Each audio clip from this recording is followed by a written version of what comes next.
Buenas tardes a todos mis compañeros y al tutor. Mi nombre es Camila Andrea Grajales García. Voy a presentar el foro Entorno y Comportamiento Humano de la asignatura Análisis del Comportamiento Humano. La conducta es definida como una reacción a sucesos puramente físicos, químicos o mecánicos. Esta definición es extraída del texto de Galarzi.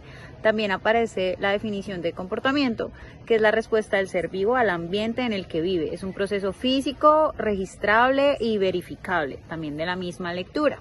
Para la definición de acción me fui a el diccionario de la Real Academia de la Lengua Española, la cual define esto como la posibilidad del ejercicio de hacer. Continúo con los ejemplos de comportamiento que transforman el entorno. Esto lo voy a hacer explicando de una vez la primera pregunta reflexiva que dice cuáles son las principales influencias sobre nuestras acciones. La psicología cognitiva conductual lo explica a partir de tres componentes, que es el biológico y genético, el entorno social y cultural y las experiencias de vida, o lo que los psicólogos llaman el trauma. En el primer componente, que es el biológico y el genético, entonces está el ejemplo del comportamiento de las personas cuando son tímidas o cuando tienen esquizofrenia, que además hay estudios que avalan que esto corresponde a un origen biológico y genético. El segundo, en el entorno social y cultural, voy a tomar como ejemplo el comportamiento disciplinado, la disciplina, en dos contextos, el latinoamericano y el asiático, para evidenciar cómo el entorno social y cultural influye en él. En Latinoamérica, por ejemplo, se enseña la disciplina de distinta forma porque respondemos más a las emociones y nos guiamos por ellas para tomar decisiones y para llevar a cabo nuestras acciones.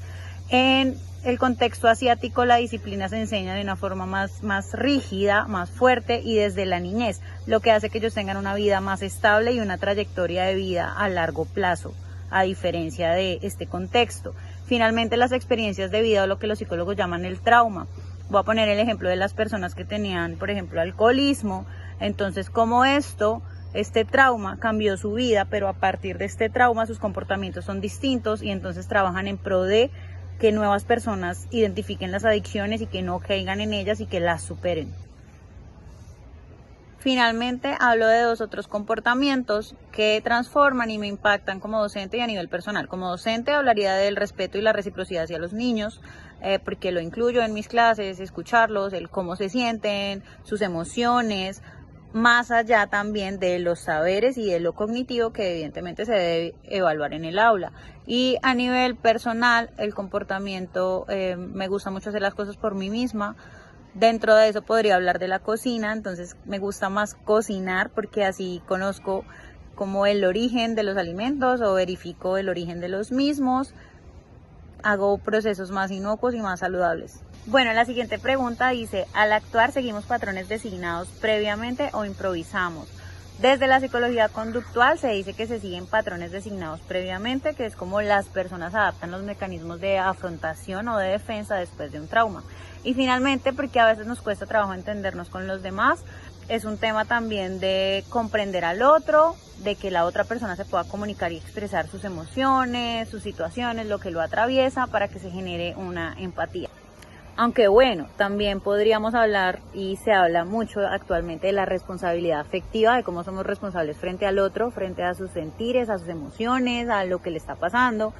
Y esta responsabilidad pues es de lado y lado, no solo comunicarla, sino también una vez sea comunicada, pues escucharla. ¿Y qué hacemos frente a eso que nos está manifestando la otra persona? Entonces, pues quería cerrar como mi intervención también con esa pregunta para invitarlos a opinar en el foro respecto a eso de la dificultad de entendernos con los demás, si también somos responsables respecto a lo que comunicamos, a lo que queremos decir y también si estamos seguros o validamos que la otra persona haya entendido eso que nosotros queremos transmitirle.